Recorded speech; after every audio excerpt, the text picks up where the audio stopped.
जो भी हम लोग पढ़ते हैं ना,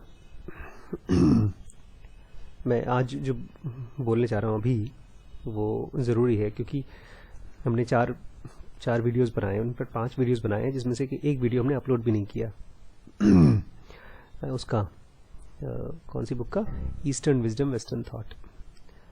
तो ये शब्द हैं और इन शब्दों को हम बोल करके और आप सुन करके हम दोनों ही अपने ब्रेन को, अपने लाइफ को, अपने ब्रेन को गलाते हैं, जैसे लोहे को गलाया जाता है। गरमाते हैं, गर्मी से फिर पिघलता है, फिर उसको नया शेप मिलता है। बट आमतौर पे ऐसा होता नहीं है। आमतौर पे कितनी किताबें पढ़ते हैं, कितने लोगों की बातें सुनते हैं, लेकिन हमारा जो ब्रेन नाम का जो लोहा है वो टस से मस नहीं होता। कुछ भी कर लो वैसे का वैसे ही चलता रहता है। फिर बहुत सेंसिटिव हो जाते हैं जो जिनके मन, वो खोजते रहते हैं सही शब्द, जिसको जेनोगा में कहते थे ना, राइट क्वेश्चन। क्योंकि आम आदमी का जो ब्रेन है वो इतना सख्त है, इतना है तो सभी का, बट उसमें भी बहुत डिफरेंसेस हैं। मतलब 2 लोग इसी क्लास में बैठे हो और एक बेचारा बोर होता है और एक बंदे का अवेयरनेस बहुत स्ट्रांग होता है। ऐसा क्यों? ये लायकियत और नालायकियत की बात नहीं है। ये एक पौधा काफी बड़ा हो चुका है, एक पौधा भी छोटा है, दोनों पौधे ही हैं, दोनों के अंदर सारा पोटेंशियल है। फिर भी तो अभी हम लोग आज पूरी तरह से नया एक किताब चालू कर रहे हैं, and we are very lucky because ये किताब कल ही आई है। मैं इसका वेट कर रहा था, ऑलमोस्ट 2 महीने से वेट कर रहा था। सबिना अंकल जी ने मुझे मेल किया था कि मैंने भेजी है, फिर मैं उनको बार बार मेल करा था, आई नहीं। फिर कुछ दिन पहले क्या हुआ कि एक मुझे दिल्ली एयरपोर्ट से कॉल आई कि आपकी एक बुक यहाँ पर केवाईसी की वजह से रुकी है। केवाईसी मतलब नो योर कस्टमर, तो उसमें आपको अपनी आईडी प्रूफ अपलोड करनी पड़ती है कुरियर कंपनी में। तो मैंने सोचा अरे वाह, कम से कम बुक वहाँ पर अटकी है। तो जाकर मैंने उसको डाला तो एक कोई दूसरी बुक आ गई, मेडिकल की बुक आई। मैं उदास हो गया, मुझे लगा शायद किसी के हाथ पड़ गई, किसी ने ले लिया, बट लकीली बुक आ गई। अवेलेबल नहीं है ये भी मार्केट में, आउट ऑफ प्रिंट है। इनफैक्ट जो पब्लिशर्स हैं वो भी अब मार्केट में अवेलेबल नहीं है। अब मैं इसको क्यों चालू कर रहा हूँ, उसको क्यों रोक दिया मैंने, ईस्टर्न विजडम वेस्टर्न थॉट को क्यों रोक दिया? और इस किताब का नाम है हैप्पीनेस एंड इमोर्टैलिटी। तो ये बुक है, इसका नाम है हैप्पीनेस एंड इमोर्टैलिटी, खुशी और अमरत्व। ये बुक हम आज चालू कर रहे हैं और इसको पहले खत्म करेंगे किससे? उस वाली से, ईस्टर्न विजडम वेस्टर्न थॉट। जब ये बुक मेरे हाथ आई, इसके मैंने कुछ पन्ने पढ़े तो मुझे लगा अरे वाह, इसमें ज्यादा टेम्परेचर है, एटलीस्ट हमारे लिए। टेम्परेचर समझते हैं ना? मैं टेम्परेचर की बात क्यों कर रहा हूँ? क्योंकि हमको अपने ब्रेन नाम के लोहे को गर्म करना है और उसको फिर हथौड़ा मारना है, तभी उसमें धार आएगी। जब धार आएगी तब वो देख पाएगा। देखना मतलब चीजों को समझना और उनको काट करके, अलग अलग करके चीजों को देख पाना। तो ये चीज है। एक और चीज, ये जो शब्द है ना, जो भी हम लोग बोलते हैं, इन शब्दों में जान होती है। बहुत रेयर होता है, मतलब मेडिकल में तो अब हम लोग एंटीबायोटिक्स लेकर आए हैं, और एंटीबायोटिक्स की वजह से इंग्लिश मेडिसिन बाकी सारी मेडिसिन से, आयुर्वेदिक से, होम्योपैथी से बहुत आगे आ गई है। क्योंकि एक तरफ होती है बीमारी, एक तरफ होती है दवाई। अगर ये दोनों एकदम सही सही मिल जाएं तो खट से बीमारी ठीक हो जाती है। ये मैजिक की तरह काम करती है। जब पेनिसिलिन आई थी पहली बार, एंटीबायोटिक आई थी, तो इतनी जानें बची कि people used to call it as miracle medicine. और शब्द भी, एक तरफ होते हैं राइट वर्ड्स और एक तरफ होता है राइट स्टेट ऑफ लाइफ, या राइट स्टेट ऑफ माइंड, या right state of I don't know what, जो हम खोज रहे हैं, हम अपनी प्रॉब्लम का सोल्यूशन खोज रहे हैं, और एक तरफ से ये शब्द हमको वो सोल्यूशन दे सकते हैं। अगर सही समय पर दोनों मिल जाएं, सही, क्योंकि आप देखेंगे हमने बहुत सी किताबें हमने पढ़ी भी हैं, पढ़ेंगे भी, लेकिन वो बात नहीं बन पाती।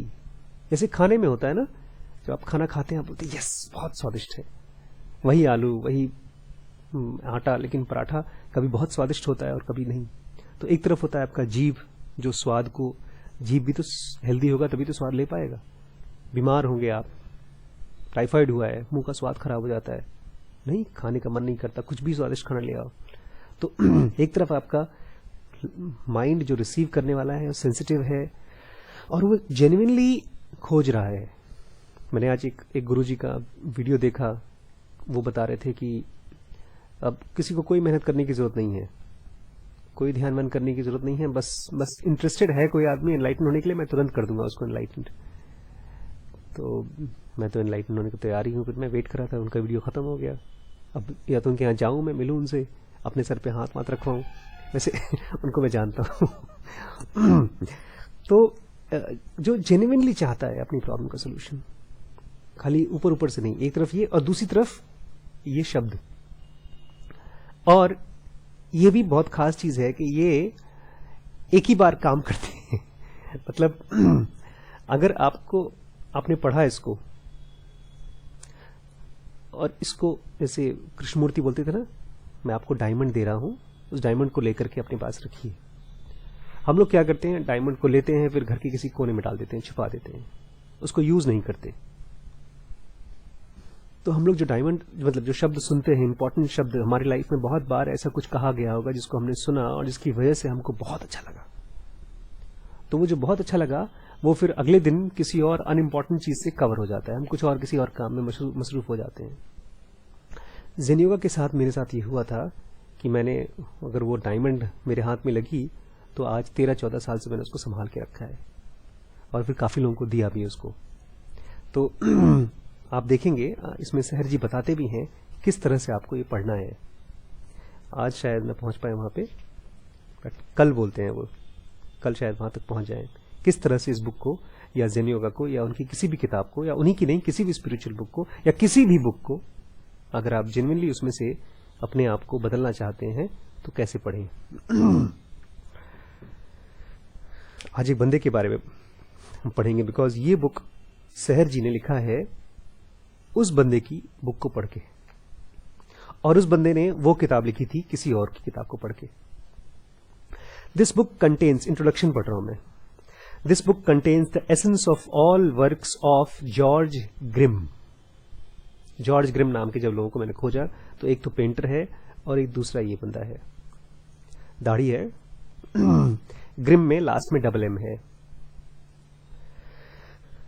When in 1915 the first German edition of the book The Doctrine of Buddha, जो पहली जर्मन एडिशन इस किताब की आई, इसका नाम है डॉक्ट्राइन ऑफ बुद्धा। मेरे लिए बहुत स्पेशल है ये बुक, प्लस जिस बंदे ने खोजा वो बुक, बिकॉज मैंने कहा ना, अब ये मेरे लिए डायमंड्स हैं। डायमंड्स मतलब सबसे कीमती चीज है। अभी पिताजी ने मुझे एक बड़ी महंगी घड़ी दी है, बहुत महंगी घड़ी, उसका मैंने रेट देखा तो लाखों में जाता है उसका रेट। फिर मैंने उसको थोड़ी देर देखा, उसको बटन दबा करके, तो उसका डेट ही ना बदल पाऊं मैं। फिर मुझे ध्यान आया, डॉक्टर साहब ने मुझे घड़ी दी है, आप लोगों को याद है उसकी, वो भी हजारों में उसका रेट है। तो उसका तो पट्टा ही थोड़ा सा टूट गया, आपको पता है ना, थोड़ा सा पट्टा टूट गया, तो उसको ठीक कराने जाऊंगा तो पैसा लगेगा, तो मैंने उसको पैक करके अलमारी में रख दिया। फिर जब मैंने इस वाली को, इस महंगी घड़ी को थोड़ा सा उसका चेंज करने की कोशिश की तो मेरे 10 मिनट चले गए। तो मुझे लगा, आशीष भाई ये तुम क्या कर रहे हो? तो मैं उसको पैक करके अलमारी में रख दिया है, अगर आपको चाहिए, आपको खरीदना हो तो बताइएगा, मैं बेच दूंगा उसको, ठीक है, जो भी रेट आप दे दें। मैं ये बता क्यों रहा हूं पता है, मेरे लिए वो डायमंड नहीं है, मेरे लिए ये डायमंड है। मैं इस किताब को पढ़ रहा था जिस समय मेरे को मन हुआ कि मैं उस घड़ी को देख लूं, उसका रेट खोज लूं, उसका टाइम, और उसको फिर संभालूं। मेरे काफी टाइम वेस्ट हो गया उसमें। फिर मैंने उसको उठाकर पैक करके अंदर रख दिया। वो डायमंड मेरे लिए नहीं है, डायमंड ये है। इसलिए मैं कह रहा हूं, आप ले जा सके तो ले जाइएगा, मैं फ्री में नहीं दूंगा भाई, पैसा लूंगा ताकि इस तरह की डायमंड और अफोर्ड कर सके हम। इस डायमंड का नाम है the doctrine of Buddha, Buddha की टीचिंग्स। अपीयर्ड, ये पहली बार आई थी, कार्ल यूजीन न्यूमैन ने उसके बारे में कुछ लिखा इस बुक के बारे में, जो जॉर्ज ग्रिम ने लिखा था। क्या कहा उन्होंने? कोई बड़ा आदमी होगा, हम लोग नहीं जानते, काफी पहले की बात है ये, आज से करीब 100 साल पहले की बात है, 1915 में। Your work is absolutely by far the most important presentation of Buddhism. आपका जो काम है अब तक का सबसे इंपॉर्टेंट काम है बुद्धिज्म में। और मुझे ये भी लगता है, और मुझे कहा भी है किसी ने, कि हम लोग जो काम कर रहे हैं ये भी बुद्धिज्म में, हिंदी भाषा में one of the most important work है। किसी ने मुझसे भी यही कहा है, इसलिए मुझे डेजा वू की फीलिंग आ रही है। तो बुद्धिज्म में one of the most, undoubtedly one of the most important presentation है, which has appeared since Oldenberg ने जब काम किया था तब से लेकर आज तक। Yet it is much deeper, लेकिन उनसे भी ज्यादा गहरी किताब है ये, मोर कॉम्प्रिहेंसिव, ज्यादा अच्छे तरीके से लिखी गई है, एंड थरली थॉट आउट, बहुत अच्छे से सोचा गया है उसके बारे में। ऐसा नहीं कि पढ़कर कुछ भी लिख दिया है। फ्रॉम एवरी एस्पेक्ट, हर तरीके से। From the first cursory perusal I have been particularly impressed, और कुछ खास चीजों से, जब पहला अक्षर जब मैंने पढ़ा तब से लेकर के कुछ खास चीजें हैं जो मुझे बहुत इम्प्रेस की। आज किसी ने मुझसे कहा कि आप ये कंपैशन पर और बुद्ध का 8 फोल्ड पाथ, उस पर बात करें। And this covers it, this whole book covers it. This is specifically about Buddha's 8 fold path. तो बोलते हैं खास तौर से 2 चीजें मुझे बहुत सही तरीके से समझ में आई, मैं बहुत इंप्रेस हुआ। नेमली अनत्ता, आपने अनत्ता को बताया है एज नॉट आई। मैं आपको कह रहा था ना कि जब मैंने बाकी की बुक्स पढ़ी थी इससे पहले, तो मैं भी यही समझता था कि यार अनंता मतलब कुछ नहीं, पढ़ने का मन नहीं होता। तो ये पहली बार उन्होंने नॉट आई, अनंता मतलब कुछ नहीं, मैं नहीं, ये। और दूसरा शब्द जो है अस्वा, अस्वा मतलब एज एक्सरसाइजिंग एंड इन्फ्लुएंस, अपनी इन्फ्लुएंस को, अपने प्रभाव को यूज करना। समझेंगे आगे हम लोग। ये 2 चीजों ने उसको बहुत इंप्रेस किया था। एक और बड़े फेमस आदमी ने, उनका नाम था फ्रेडरिक जिमरमैन। अच्छा, मैंने ये भी देखा कि विकिपीडिया वगैरह पे ना ये लोगों का नाम बहुत कम है, बहुत कम लिखा गया है। Perhaps because these are German people and they are not very famous with other like United States of India, because United States of India के जो लोग हैं, जो लोग फेमस हैं, उनके बारे में ज्यादा लिखा जाता है। ये सब वेबसाइट्स वहीं की है ना, इसलिए। बिकॉज पीछे शहर का भी नाम विकिपीडिया पे नहीं है, मैंने खोजा था, नहीं था। फ्रेडरिक जिमरमैन कहते हैं, हु वॉज सुभद्र भिक्षु, जो खुद एक भिक्षु थे, compiled the Buddhist catechism, road to Grimm. उन्होंने खुद कंपाइल किया था एक बुद्धिस्ट कैटेकिज्म को। उन्होंने क्या लिखा पता है? उन्होंने कहा, I was particularly pleased with your treatment of difficult theme of personality and anatta. मैं खाली आज भूमिका तैयार कर रहा हूं, इसलिए मेरे साथ रहें। ये भी एक जर्नी है जो कि अब हम लोग रोकेंगे नहीं, अब बैग पैक करके बैठ जाइएगा, ठीक है। आपकी जो हमारी पर्सनालिटी को जो अनत्ता के तरीके से आपने समझाया है, मैं उससे बहुत इंप्रेस हुआ हूं। बहुत डिफिकल्ट चीज है जिसको आपने बहुत अच्छे से समझाया है। On this doctrine so much preposterous nonsense has been published in Buddhist periodicals. इतनी बकवास छापी गई है, इतनी बकवास लिखी गई है बुद्धिस्ट के समय पर, मतलब उनके जाने के बाद, that I was beginning to doubt whether any of our Buddhists really understand the matter. ये कोई बहुत समझदार लोग कहते, मुझे तो लग रहा कि बुद्धिस्ट लोगों को पता भी नहीं बुद्ध क्या बोल रहे हैं।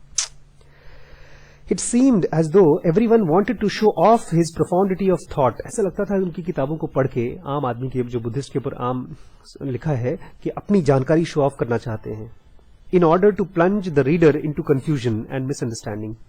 और इसके चक्कर में जो रीडर हैं उसको और कंफ्यूज करते थे। And to discredit the master's principles teaching, और इसकी वजह से जो मास्टर ने एक्चुअली जो पढ़ाया है वो सब खत्म हो जा रहा था। For at the bottom all this amount to stating that the Buddha taught the absurdity that there is nothing. क्योंकि अल्टीमेटली जो पढ़ेगा वो तो यही सोचे ना, बुद्धा ने क्या बताया? नथिंग, कुछ नहीं बताया। एब्सोल्युटली नथिंग, कुछ भी नहीं बताया। इन एंड बिहाइंड पर्सनालिटी, कि हमारी पर्सनालिटी के पीछे कुछ है ही नहीं। लोग तो यही सोचेंगे ना आम आदमी की किताब को पढ़ करके, आम साधुओं की। On the contrary they stated that there is no such thing as the subject of knowing. बल्कि लोगों ने यह भी लिखा है कि जानना, नोइंग, कुछ है ही नहीं, ऐसा है नहीं। बुद्ध ने तो कोई ऐसी चीज जानी। बुद्ध तो बहुत ही गहरे आदमी थे, वो खुद इतने गहरे थे कि जब आपको देखते थे ना तो एक्सरे से भी ज्यादा गहराई में आपके चले जाते थे, लोगों के पास्ट लाइफ को झांक सकते थे, देख सकते थे, अपनी पास्ट लाइफ को देख सकते थे. He could change things at his will. तो ऐसा उन्होंने नहीं कहा कि कुछ नहीं जानने के लिए, बट लोग यही सोचते थे कि कुछ है ही नहीं, नथिंग है तो कुछ समझाने को है ही नहीं. And that the modern language the Buddha said, और मॉडर्न लैंग्वेज में बुद्धा ने कहा है, brothers I proclaim to you that I am not. लोग तो ये सोचते होंगे लोगों की किताब को पढ़ करके, बुद्धिस्ट बुक्स को पढ़कर, कि मैं तुमसे कह रहा हूं कि मैं कुछ हूं ही नहीं, आई एम नॉट, मैं हूं ही नहीं. I am nothing but an illusion, मैं केवल एक भ्रम हूं, मैं एक माया हूं, झूठ हूं. Here it was not even explained then really had this illusion, who then really had this illusion. और फिर वो लोग ये भी नहीं समझाते हैं कि ये इल्यूजन फिर है कौन, किसने एक्सप्लेन किया है, सब बोला किसने. जब झूठ है तो क्यों बोल रहे हैं वो सब बातें, किसी को समझाना तो चाहिए उन लोगों को जो लोग किताबें लिख रहे हैं. So that this too was again left in the air without support. ये सब बातें छोड़ दी ऐसे हवा में बिना किसी सपोर्ट के. I have often reproached myself with my dislike for polemics. मुझे बहुत बार मन हुआ है कि मैं इनको पसंद नहीं करता था, इस तरह की चीजों को. But my profound fear of such writing prevented me from attacking and ending such nonsense with a precise presentation of the truth. मेरा बहुत बार मन हुआ कि मैं कहूं, ये कोई बंदा जिसने खूब समझा होगा बुद्ध को तभी लिख रहा है, कि मैं अटैक करूं ऐसी राइटिंग्स को कि क्या तुम बुद्ध के नाम पे सब बकवास बोल रहे हो. I am now delighted that you have done this. मुझे बड़ी खुशी है कि तुमने इस चीज को लिख करके सारी बकवास जो बुद्ध के नाम पे है उसको कम से कम आपने उसको लिखा और उसका नाम एक जायज काम किया है. एंड इंडीड सो थरली, और इतने अच्छे से लिखा है, and comprehensively that the brainless adherent of nihilism, जो लोग दिमागी रूप से खत बंद, ब्रेनलेस एडहेरेंट टू इल्यूजन. ये पता है बहुत से लोग हैं हमारे घर में, तो मैंने देखा अब मेरे घर में ही जो लोग जान पहचान के लोग हैं, बचपन से मैंने जिनको बड़ा होते देखा है, जो फिलॉसफी के बुक्स पढ़ते हैं, वो लोग अपने बच्चों को फिलॉसफी नहीं पढ़ाते. बोलते हैं वो केवल मटेरियलिज्म पढ़ाते हैं, रुपया पैसा कमाओ, नाम कमाओ, भगवान ये सब तो माया है, झूठ है, मरने के बाद कुछ है ही नहीं, तो पढ़ोगे क्या. अगर उनसे ये पूछूं, मैंने एक बार पूछ लिया था मैंने गलती से अपने किसी रिश्तेदार से, सीनियर से, तो जब माया है तो कमाए क्यों. गुस्सा हो गया, फिर बहस करता है तू, पढ़. तो निहिलिज्म समझा रहे. निहिलिज्म मतलब कुछ है नहीं दुनिया में. Will not be able to advance against it. ये आपने ऐसा लिखा है कि कोई इसको काट नहीं पाएगा इस बुक को. जॉर्ज ग्रिम के बारे में थोड़ा सा बता रहे हैं. इन 1928 में ग्रिम्स बुद्धा एंड क्रिस्टस एक किताब थी, contrasted Buddha's teaching as a religion of knowledge with that of Christianity as a religion of faith. उन्होंने पहली बार दोनों को अलग अलग समझाया कि बुद्ध का जो रिलीजन था वो रीजन का था, तर्क का था, मैथमेटिक्स की तरह था, कि आप उसको एक्सपेरिमेंट करिए, बिलीव बिल्कुल मत करिए बुद्ध को, जो बता रहे हैं उसको एक्सपेरिमेंट करिए और आपको एक्सपीरियंस आएगा. और क्रिश्चियनिटी का क्या था, रिलीजन ऑफ फेथ, आपको विश्वास करना पड़ेगा ऐसा.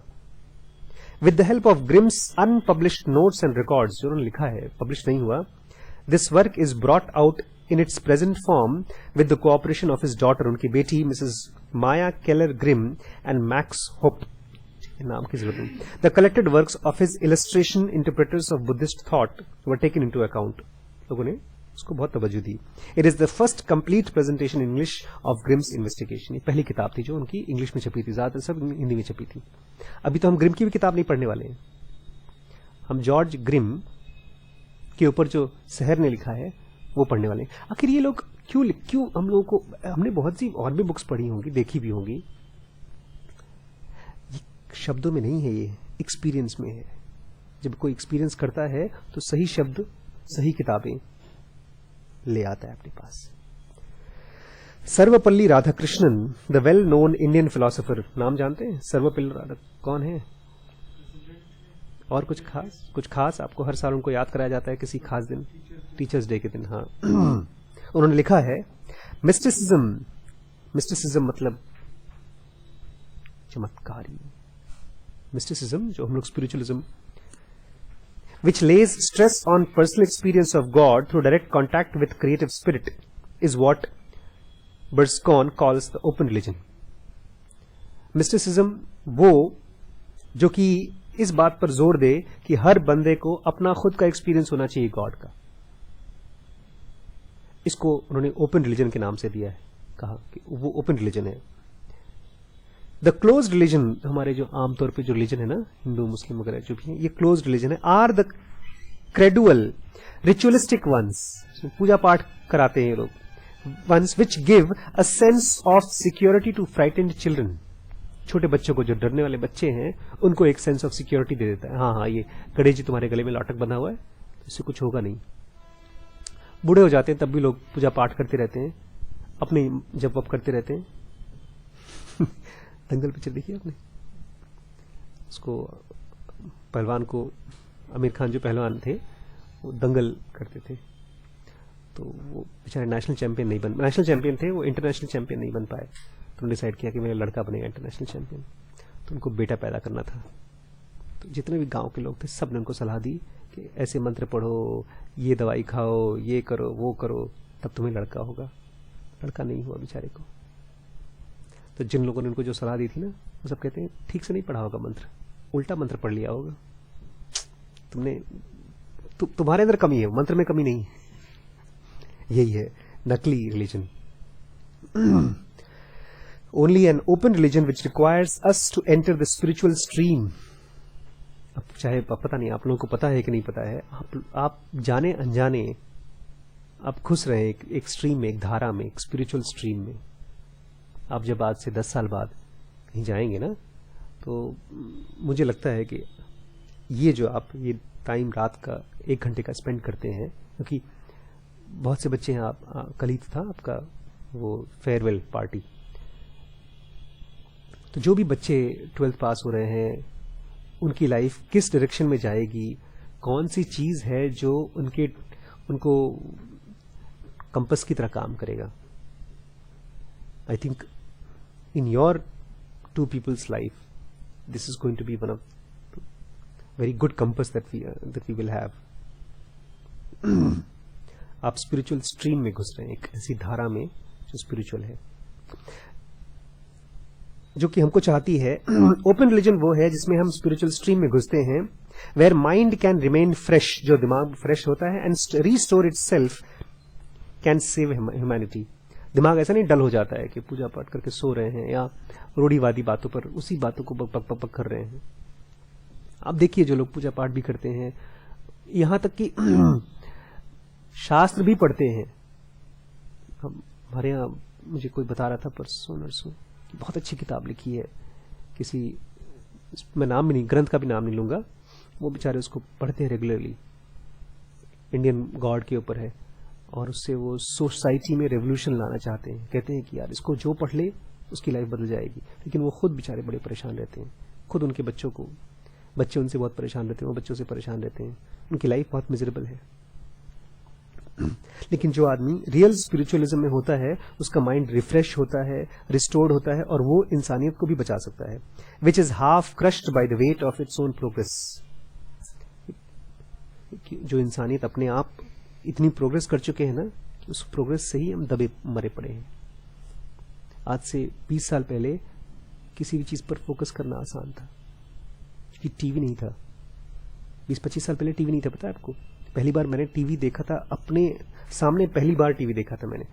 हम लोग ने मुझे याद है दुकान में गया था एक, और वहां पर एक चीज रखी हुई थी, उसमें से कुछ कोई बोल रहा था. मैंने कहा ये क्या है यार, टीवी था ही नहीं वहां. फिर हमारे कॉलोनी में किसी घर में टीवी आया, तो हम लोग जाके हफ्ते में एक दिन, संडे को फिल्म आती थी, तो हम जाकर सब लोग, अंकल आंटी सब लोग इकट्ठे होकर के वहां फिल्म देखते थे.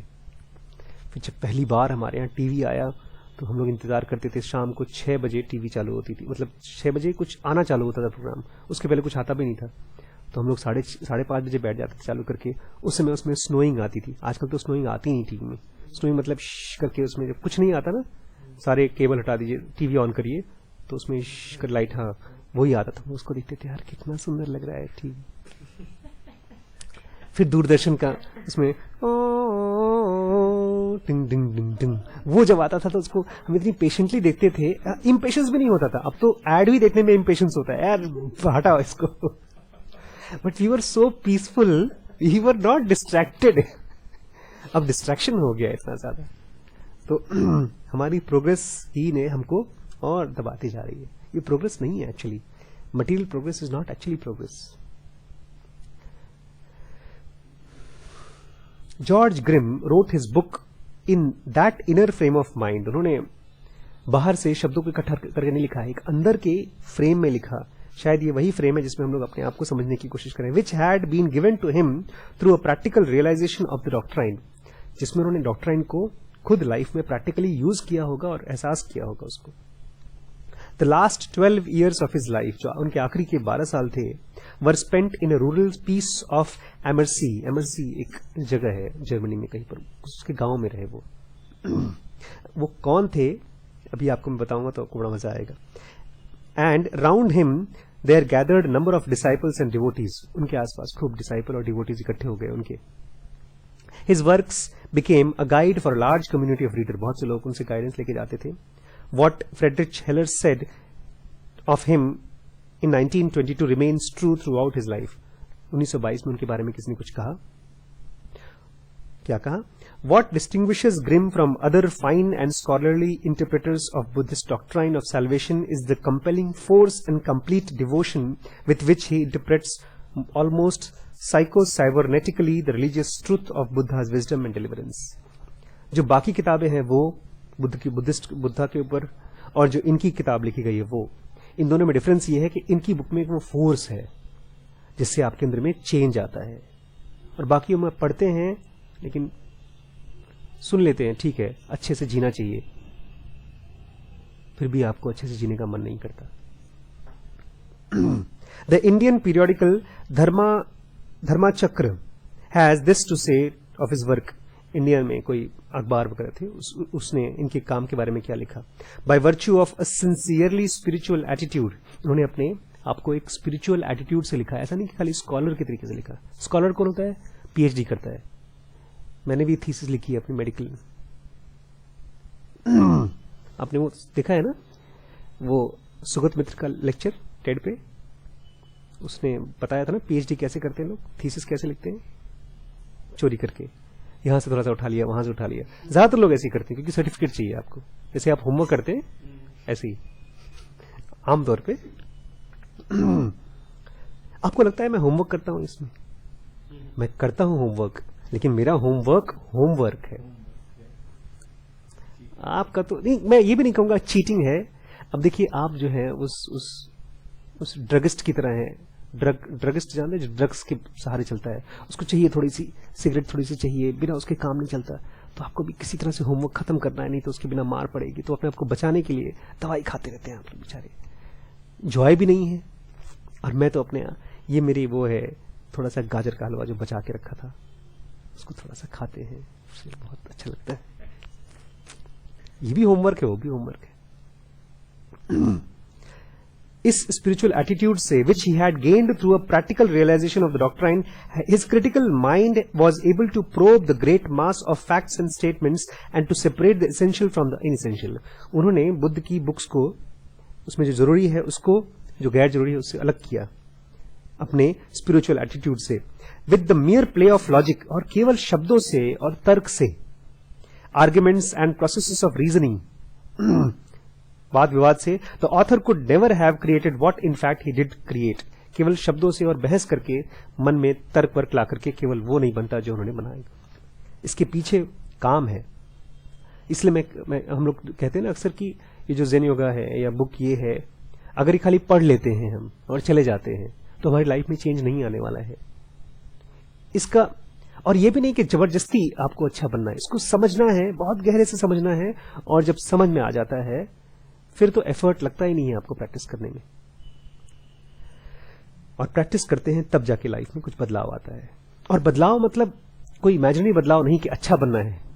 आपकी सफरिंग है, आपकी प्रॉब्लम है, उसको सोल्यूशन होता है, इसमें परमानेंट सोल्यूशन होता है सफरिंग का। जॉर्ज ग्रिम कौन थे? 25 फरवरी को उनका जन्म हुआ था 1868 में। उनका देहांत हुआ था 26 अगस्त 1945। उनको अब नाम दिया जाता है महाथेरा। ये मॉन्क नहीं है, मैंने फोटो देखा है विकिपीडिया पे, साधु तो थे नहीं, लेकिन फिर भी इनको नाम दिया गया महाथेरा। महाथेरा मतलब महान भिक्षु। As he is title today, आज इनको दिया जाता है, वॉज अ जज of high court. High court के जज थे ये, ऑफ बवरिया, जर्मनी के, and was famous for pronouncing decisions which were not only just but also equitable from the ethical and human point of view. सही judgment देते थे और अच्छे जजमेंट देते थे। अच्छे मतलब ये नहीं कि खाली इंसानियत को उससे कुछ सीखने को मिलता था। उसके बाद हुआ क्या, he studied theology prior to preparing for the bar. Bar मतलब जानते हैं ना, बैरिस्टर्स की जो नौकरी होती है उसको। तो उस बार की पढ़ाई करने के पहले उन्होंने पहले थियोलॉजी पढ़ी थी। थियोलॉजी मतलब ईश्वरों का जो पढ़ाई वढ़ाई होता है, भगवान भगवान का। After his promotion to the bench, और जब वो बेंच पे पहुंचे, जब वो बन गए, जज बन गए, he became increasingly interested in philosophy and metaphysics. कैसा करियर में बदलाव, उनको अपने करियर में बहुत टेस्ट के बजाय उनको फिलॉसफी में और मेटाफिजिक्स में बहुत इंटरेस्ट आ गया। Friendship with the historian of mysticism Karl du Prel, उनकी दोस्ती हुई एक हिस्टोरियन से जो मिस्टिसिज्म की हिस्ट्री, मतलब बुद्ध मिस्टिसिज्म की हिस्ट्री है, कृष्णा, गीता, ये सब चीजों के जो पढ़ते थे, वो कार्ल ड्यूप्रेल से उनसे दोस्ती हुई, और शॉपेनहावर का उन्होंने कुछ पढ़ा। उसके इन्फ्लुएंस में led him to pursue Indological studies. Indological कभी सुना है आपने? मैंने भी खोजा, मुझे लगा इंडोलॉजिकल क्या होता है। इंडोलॉजिकल मतलब इंडिया से रिलेटेड, इंडियन स्टडीज को, ये गीता, बुद्ध की books. Increasingly there came upon him an urge, पता नहीं इनको और अंदर से लड़ने लगा, एक अर्ज लगने लगा, to seek spiritual truth at all costs. किसी भी हालत में मुझे स्पिरिचुअल ट्रूथ, वह एहसास चाहिए जिसको बुद्ध ने या कृष्ण ने एक्सपीरियंस किया है। And something told him to look for it in the ancient wisdom of India. और उनको पता नहीं कहां से ये समझ में आया कि नहीं, वहीं मिलेगा आपको, इंडिया की जो एंशिएंट बुक्स हैं उसमें। ही thereupon gave up his lucrative post and took up the study of Sanskrit and Pali. छोड़ दिया, जज की नौकरी छोड़ दी। कितने घर पे डांट पड़ी होगी, न रोए होंगे, पागल हो गया बुड्ढा। और उन्होंने क्या पढ़ना शुरू किया? संस्कृत और पाली, ये दोनों लैंग्वेज को। आपको जो मन करता है पढ़ने देते हैं। आपकी वाइफ मना करेगी, मेरी वाइफ मुझे पढ़ने देगी, मैं छोड़ दूं आज अपनी बार की नौकरी? तब हम लोग ये जो लाइट, एयर कंडीशन, ये सब यूज ही नहीं कर पाएंगे। लेकिन कर तो रहे भी हैं यार, हमारी वाइफ हमको अलाउ भी कर रही है, करने भी दे रही है। देखिए आप लोग भी तो है साथ में। तो उन्होंने पाली और संस्कृत पढ़ना शुरू किया। Although he lost most of his saving in the inflation of 1924। उनकी ज्यादातर जो पैसे ऐसे इकट्ठे किए थे सब 1924 की जो मंदी आई थी, महंगाई आई थी, उसमें खत्म हो गया सारा पैसा। He refused the tempting offer of Nazis. Nazis ने उनको ऑफर किया था कि हमारे साथ नौकरी करो, जर्मन जो लोग हिटलर के साथ थे। And narrowly escaped with his life, और उनकी जान बची for being so bold as to oppose Hitler. Hitler को उन्होंने अपोज किया था, कोई हिम्मत नहीं करता था उस समय जर्मनी में, फिर भी वो जान बाल बाल बचे। He wrote his books with equanimity derived from his own mystical realization of Buddhist wisdom. जो उनको समझ में आता था, पढ़ के मनन करके वो लिखते थे। बट एक खास बात थी उनके लिखने में, ये लास्ट लाइन सुनिएगा, और मैं चाहता हूं इस लास्ट लाइन को जरूर फॉलो करिएगा, और ये बहुत आसानी से फॉलो हो सकता है अगर आप स्वार्थी हो तो।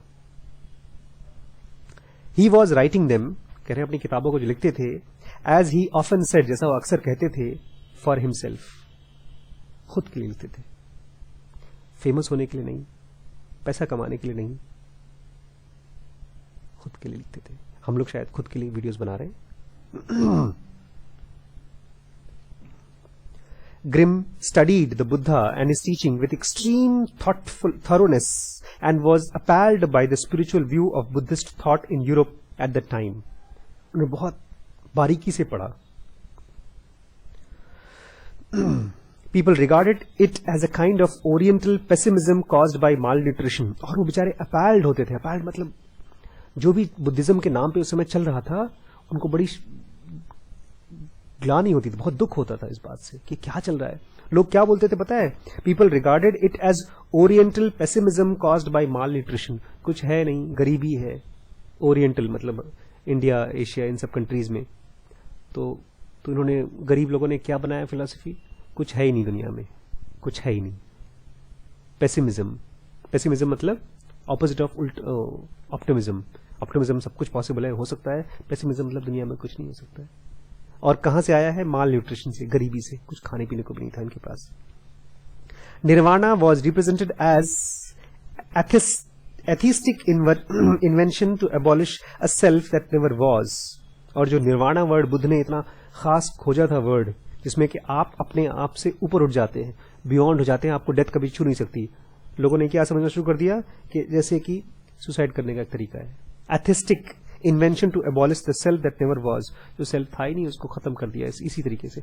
यही मानो, कुछ नहीं, कुछ नहीं, कुछ नहीं. Grimm's researchers convinced him that Buddha formulated a philosophy and a technique of logical thinking combined with meditation which helps us to understand ourselves and the world around us as they really are. उनको लोगों ने convince कर दिया कि इसके जरिए आप logically और मेडिटेशन के साथ अपने आप को और आसपास की दुनिया को समझ सकते हैं. उनकी जो मास्टरपीस बुक है उसका नाम है the doctrine of Buddha, the religion of reason and meditation. हम लोगों का नहीं है ये रिलीजन, हिंदुओं का रिलीजन या मुस्लिमों का रिलीजन. रीजन और मेडिटेशन का रिलीजन नहीं है. आप जब मंदिर में जाते हैं तो आपको ये नहीं कहा जाता कि आंख बंद करके अपने थॉट्स को ऑब्जर्व करिए कि आपके थॉट्स सही है कि गलत है. वो कहते हैं हाँ, मन में जो पुजारी जी जब बोलते हैं, पता है, पूजा हो जाती है, बोलो मन में जो भी बुरे विचार आए हैं उसको भगवान के नाम पे बोलो, भगवान माफ कर दे.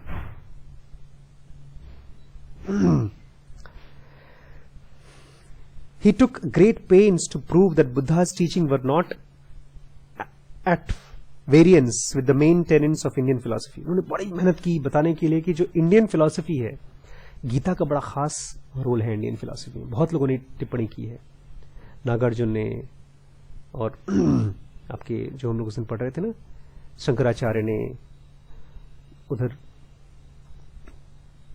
मराठी में गीता के ऊपर बोला गया है, बहुत लोगों ने बोला है. तो और लोग मानना शुरू कर दिए थे कि बुद्ध और इंडियन फिलॉसफी बहुत गहरी है और बुद्ध की चीज ऐसी सुपरफिशियल है. इनफैक्ट अभी भी आप भी अपने माँ बाप से जाके पूछेंगे तो बुद्ध को भगवान का दर्जा देते ही नहीं है.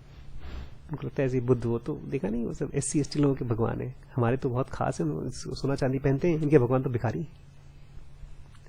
उनकी चीजों को लोग समझे नहीं, इसलिए गलती हो गई है. उन्होंने ये कोशिश किया है बताने का दुनिया को. The Buddha he said belongs to the main stream of Indian thoughts. उनके हिसाब से बुद्ध का जो थॉट्स है, इंडिया की जो मेन स्ट्रीम थॉट्स है, कृष्णा और इस तरह की जो थॉट्स हैं, वेदास, उसी की लाइन में है, इतनी ही गहरी है. Because he also was trying to draw our attention to the cardinal problem of self in contradistinction to ego. वो ईगो के बारे में बात नहीं कर रहे थे, वो सेल्फ के बारे में, जो गॉड जिसको आप कह सकते हैं, उसके बारे में बात कर रहे थे. Buddha in effect comes to similar conclusions as Vedanta. Buddha का जो कंक्लूजन है वो ये नहीं है कि दुनिया में कुछ नहीं है. उनका भी कंक्लूजन, उनका भी निष्कर्ष वही है जो वेदांत का है. वेदांत उन चीजों के बारे में बताते हैं, वेद उनके बारे में बताते हैं, योग उनके बारे में बताते हैं जो सबसे महान है, जो कभी मर नहीं सकता. वही बुद्ध ने भी खोजा है. In the following pages an attempt has been made to summarize Grimm's penetrating researches in his own words. बोल रहे हैं, सहर जी बोल रहे हैं कि मैंने आगे के शब्द पेजेस में उन्हीं की रिसर्च को आपको बताने की कोशिश की है, उन्हीं के शब्दों में समराइज करने की कोशिश की है. Instead of coating him at every page and line, उनको बजाय कोट करने की, उन्होंने यहाँ ये कहा है, उनको ये कहा है, I let him speak direct to the English readers for whose sagacity and sober common sense Grimm had the greatest respect. बोलते मैंने ज्यादा कुछ अपना डाला नहीं है, उन्हीं की बात को मैंने आपको समझाने की कोशिश की है. It would be mistake however to look upon his work as just one more book in Buddhism. लेकिन अगर आप ये सोचेंगे यार बुद्धिज्म के ऊपर बहुत सी किताब लिखी गई है, बुद्ध के ऊपर बहुत सी किताब लिखी गई, ये एक और किताब है, अगर ऐसा आप सोचते हैं तो आप गलत होंगे. Buddhism, whatever its merits, is not the central feature. Buddhism what ever its merits is not the central feature. Buddhism में जो भी अच्छाइयां हैं वो उसकी मेन बात नहीं है, कुछ और मेन बात है। What distinguishes it from other books, इसको बाकी बुक से कैसे खास है, is that there here the reader is shown step by step practical methods whereby he can acquire insight for himself into the twin secrets of, दो secrets के बारे में आपको स्टेप बाय स्टेप उंगली पकड़ के ले जा रहे हैं। दो सीक्रेट्स हैं जो आप शायद खोज रहे हैं। सबसे पहला सीक्रेट है इमोर्टैलिटी। इमोर्टैलिटी मतलब अमरत्व, हम नहीं मरेंगे, ऐसा state.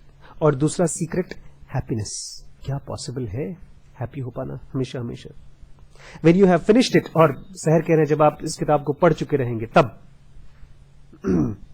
Right down the date on the back cover, आज अपनी इस बुक के पीछे डेट लिख लीजिए, तारीख लिख लीजिए। Then return to it after 3 months, 3 महीने बाद आइएगा आप, and hold it again in your hand, अपने हाथ में फिर से लीजिएगा इसी किताब को। And ask yourself, now ask honestly if you are happier or not, और पूछिएगा अपने आप से क्या आप 3 महीने के अंदर अंदर खुश हैं ज्यादा कि नहीं। It like life is a challenge, ये किताब जिंदगी की तरह एक चैलेंज है, अगर आप आना चाहें तो। थोड़ा सा एक उन्होंने वो दिया है वार्निंग। वार्निंग क्या उन्होंने एक समझाया है, the word consciousness used in this book exclusively in its Buddhist meaning of as a consciousness that cognises. Consciousness word हम लोग, जैसे हम लोग कल डिस्कस कर रहे थे ना, कि वर्ड्स के ढेर सारे मतलब हैं। एक ये भी कॉन्शियसनेस है जिसमें कि हम लोग सुनते हैं, और हमारी कॉन्शियसनेस मतलब चेतना, और उसी कॉन्शियसनेस में आपके कान में मेरे शब्द जाते हैं, तो उसी सेंस में यहां यूज किया गया है और किसी सेंस में नहीं। जैसे कि that is to be conscious of sight, sound, taste etcetera and of thoughts only dependent on the sense organ of the brain. ये कॉन्शियसनेस खाली आपके ब्रेन पर ही डिपेंडेंट है। In all my other works, Sahar ji की बाकी किताबों में, the word consciousness is used in its broader sense in which Vedanta includes integral states of mind. Veda हैं वो जब कॉन्शियसनेस बोलते हैं वो कॉस्मिक कॉन्शियसनेस बोल देते हैं, उसमें तो सब कुछ आता है, पूरा ब्रह्मांड आता है, उस सेंस में वहां पर यूज नहीं किया गया है। कल शुरू करेंगे हम। डेट लिख लीजिएगा आप, हैप्पीनेस एंड इमोर्टैलिटी। क्या हम इमोर्टैलिटी और हैप्पीनेस को पा सकते हैं?